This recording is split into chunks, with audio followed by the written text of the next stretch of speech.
to meet you. How are you today? Yes, I'm well, and I'm very happy to speak with you, Paul. And where are you speaking to me from? Where are you at the Uh, moment? I'm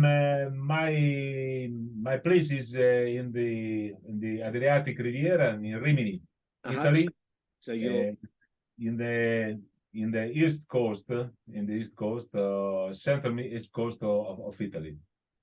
and is that where you have lived all your life? Is that where you were born? No, not all. I lived for about 7 years in the north in Lombardia near Milan. I work in Milan for about 7 years, and then I go back here in Rimini. But this is where you're from. It's your Yes, it's my birthplace. excellent. What a lovely place to be born. Yes, yes, I think so. And I agree.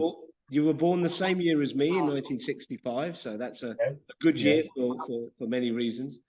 Can yes. I, because what I wanted to do is talk to you a little bit about your musical journey, which we've spoken a little bit before this, but could you tell us and the people, the watchers and the listeners, a little bit about your musical journey, Robbie, to take us to House on Riviera, which you present on our station. Um, Okay. so yeah. Well, as I told you, I start collecting records, 45 RPM, from 13 years old, and is a passion. So I start collecting records. I have my first little hi-fi system. Then, when I grew up at 18, I purchased my first complete system with two Technics turntables, a mixer, an equalizer, and I start playing and mixing, and making tapes for friends, and play music in parties for with the school friends. That's where all it started. And And can I sorry to interrupt you, Robbie, but can I ask you what was the music that you were playing then? What was oh, the music that you were enjoying to play? at the time I like disco. I like disco, and there's in my path, there's uh, 4 or 5 records that I can say they were turning point. The first one, as I told you, when I start playing with the Soros Radio, my first vinyl was by Giorgio Moroder, and this is it is called From Here to Eternity. It was my first vinyl, and when I played, I say, "Oh, what is this?" It's something. It was for me surprising because there was so much electronic synthetic sound. They were absolutely new at the time, and this record fired me up, and I start to listen to his record, his production. So, for example, Donna Summer, the most famous, and the passion continues, and I try to buy vinyls and to follow all the wave of the disco of those years. I was I'm remembering Thelma Houston, I'm remembering Cerrone in Italiano, and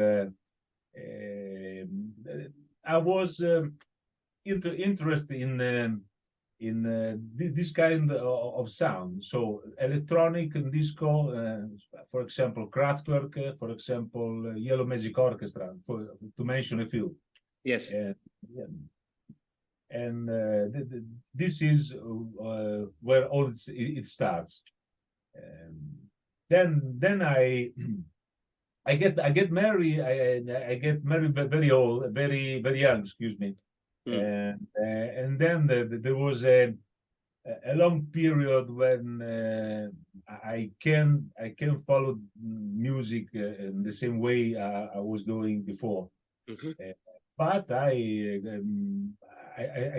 continue to listen to to to to find new artists, and I always keep this passion, and I always want to do something more. The passion was so strong that I always kept a dream to do something more than listening. I don't know if you can understand. Yes, of course. I, so I continue to buy records. Then you know that at a certain point CDs substitutes vinyls, and I continue to buy CDs. In the 90, I think in the 1998, 1997, I started to buy CDs from Amazon, and so I discover a wide variety of artists coming from the USA, and I follow all the new soul period, the acid jazz period, and when I worked in Milan, I see a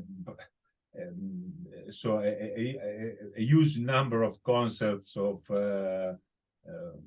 from Incognito, from Jamiroquai, to mention a few, from Sade. It's one of the best Indeed. show, one of the best show I ever seen. And this, so we're talking then, this continued your love of music in a real way in terms of seeing the artists up front. When did you move to what you then did, which is obviously from the experience of listening and dancing and seeing the artist and DJing with your friends, to actually the production of music? Because I know that came into your life a little bit later. Yes, You want to tell us about that, please? yes, as I told you, it's a pretty weird situation, because in 2013, I quit my whole job as a technician, as a IT manager. So I quit because I understand that it's no more my job. And so I got the free time, and I download an application on a tablet that allows to put together samples and easily create songs. So when I realized that I can do that, I asked for more, and I put a call phone to my buddy friend, old school friend Ricky Montanari, and I asked him who's gonna help me to learn production. And he told me the name of some people there. They are a friend of mine now, that teach me and training me firstly about production, and then about DJing. I was when I was young, I was able to to DJ with vinyls. Then I never practiced. So when I contact these people, I never thought to go back to vinyl. So I start learning DJing with the Pioneer console. and that's it. This song.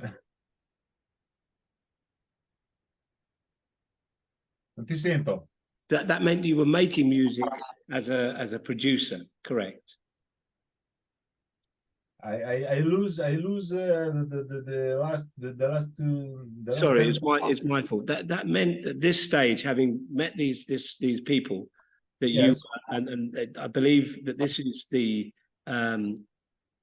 TT, the 8T8, the 808 collective. Yes, the 88 collective. We are four people. That's the formerly founder Stefano and Luca, and then there's me and another guy is called Elia, and Stefano who was also the person who helped me and teach me about production. And then there's another one that is out of 88 of 88.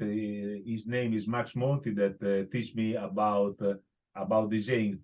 Obviously, I try to do it by myself, but learning from someone that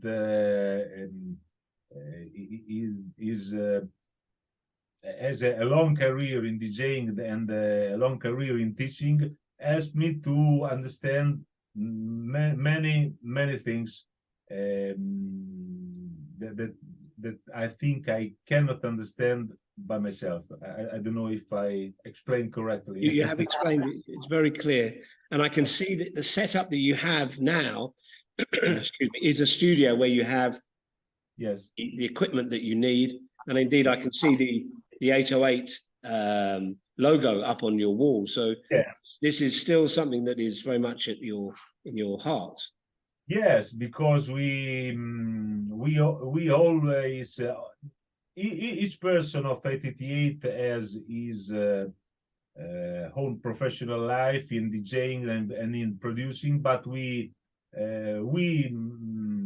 periodically we met and we discuss about production and creating sound, creating sample packs for other producers. We produced three vinyls at the moment. The last one is a double vinyl, and the second one is it was full of three tracks that I made, and this is this one. I can't. Yes. It was called Bane, and it was a lucky vinyl because in 2 months 300 copies went sold out. And this I'm proud of this. Okay. Brilliant. When was that released, Robbie? When was that released? It was 3 years ago, I think. I think 2 years and 6 months ago. I at the moment I don't understand. I must check on my on the screenshot I have on the computer, but I don't remember exactly the date. It could be in February 2021. Okay, so just around the time that we're entering into the pandemic period. Just yes. And was that the last record that you released? Sorry? Was that the last record? No. We released this year a double vinyl. The tracks are focused on minimal house, essentially minimal house, but every component of the collective has his fingerprint. So you can hear different kind of minimal house, something more raw, more hard, something more soft. There's I think a good blend of four people that makes music together. I don't know if I understand, if I explain the concept. The layers, all the different components of the music will come together to create a whole. That's what you. Yes. And what's the fingerprint that you have, Robbie? What's your special area? Is it harder or is it softer, or how would you describe it? I always try to. It comes to me natural to be more soft, more. I like. For example, I like pads sound. I like soft sound. I have my fingerprint that comes from all the music that I listened to in these 58 years. Yes. And for the other members that are younger than me, it is different because they are used to listen to techno, to minimal, and sometimes I must I must explain to them who is. For example, who is Sylvester, who is Niles Rogers, who is okay, and we have different music background. Okay, of course. And what would you say is your because I know you've talked to us a bit about the music that you witnessed at clubs. Who would be the DJs whose music influenced you the most? Who would you say that they were? Well, I think mostly I must three names. One is the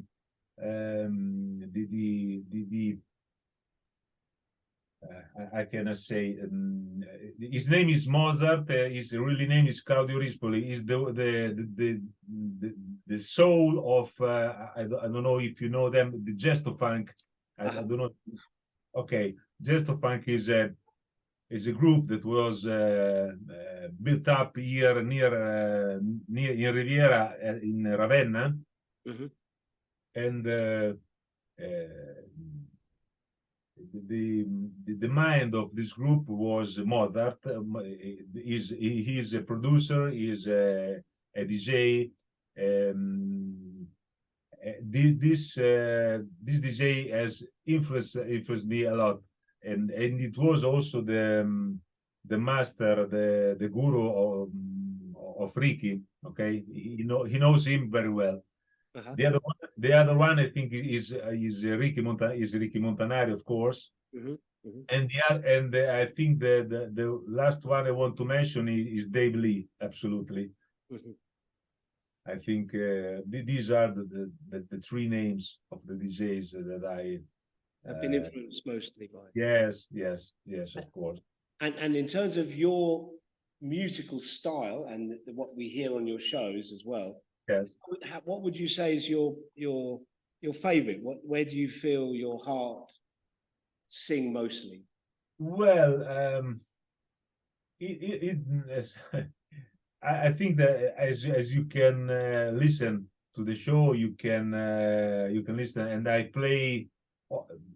So always I play soulful house, deep house, and the Italo house. These are sometimes there's some jazzy style, sometimes there's some funky style, sometimes there's a high energy house style, but disco from time to time, and disco also yes. These are the I think the genre that I like the most. But in a show, I always try to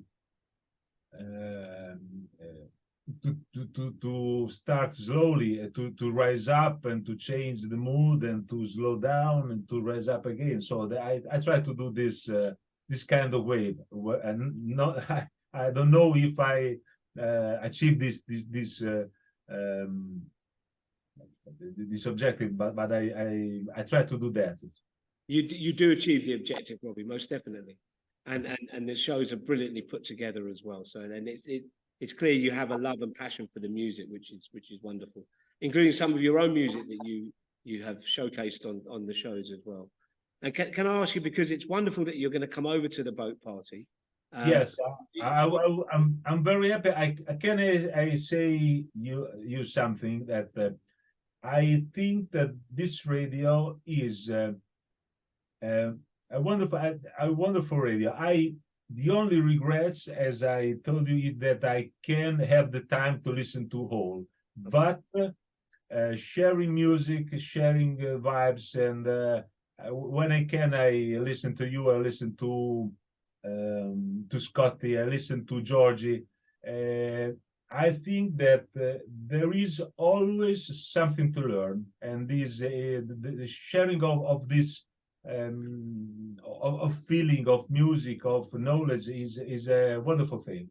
I agree, and I've often have said this to people: if I learn something new on the day I die, then I'll die happy, because it's an important thing to always be open each and every day, never to close your mind. So as I said, what do you think you'd be wanting to play for the people, the listeners, the people at the boat party? Well, I think this is the most easy question of the that you send me. I think it's a birthday party. Okay, I think everybody want to be happy. Everybody wants to celebrate, and I think I will try to play happy music. So we're gonna celebrate. That's a brilliant thing to aim for, Robbie. I'm looking forward to it. So thank you very much for your time today.